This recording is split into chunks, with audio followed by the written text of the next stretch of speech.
China has exceeded all expectations in the terms of how it has grown, most because of the work of the Chinese people and the most of the investment of the government into manufacturing and other things that were important infrastructure issues.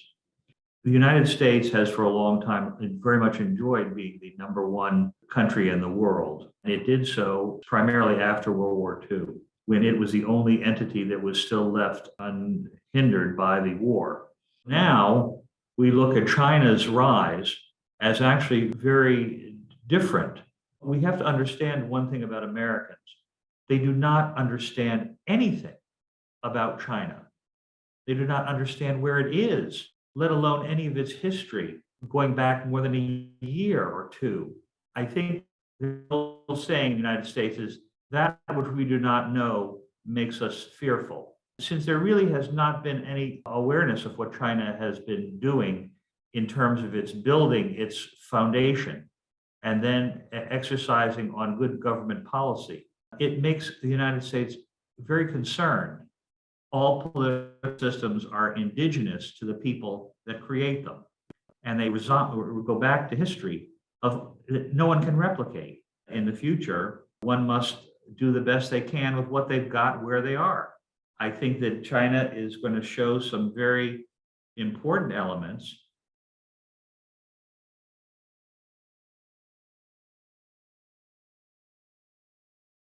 The United States is one that has, for many years, talked about the benefits of competition, but it is only up to the point where America is still winning.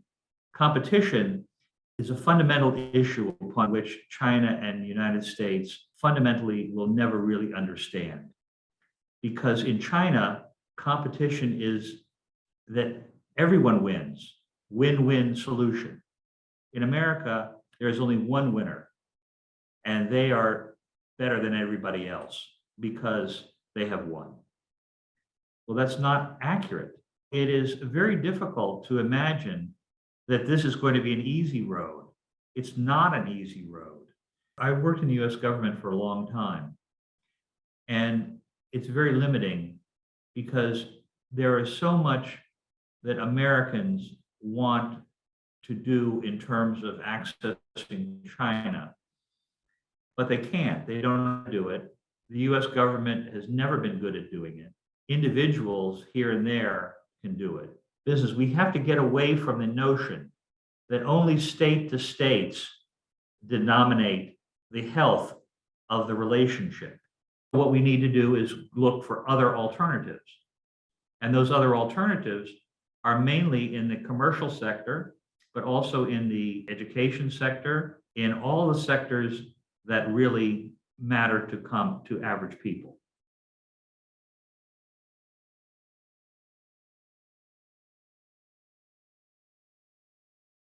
I think the important thing to remember about this is that while many people in the West argue and argue, and the Europeans are constantly arguing about this and that, China with 30/60, they said, look, enough of this. We're not going to go down we need to have our own plan. And the plan for 30/60 is very, very important. Carbon peak in 2030, carbon neutrality 2060. The only way you're going to get there is to give the implements that can deal with this and bring into fruition. Only China has the ability to produce in a mass-produced way the tools that the world needs to combat climate change.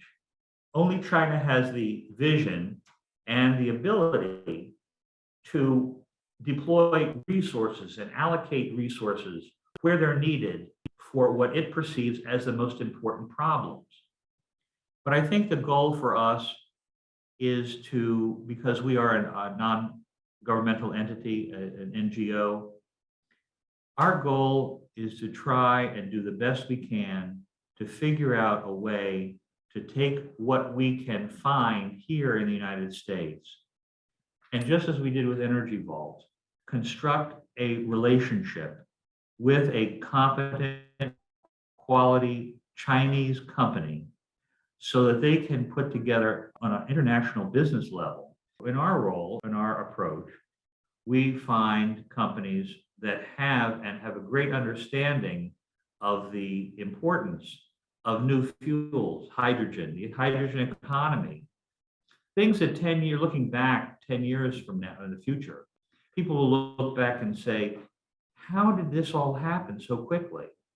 Well, it can only happen when you have two entities, such as a Chinese company and an American company, that come together and decide that together they are better able to accomplish their goals. And I think that there should be better idea that people have traditionally are cooperative creatures, and they want to cooperate to produce the best results.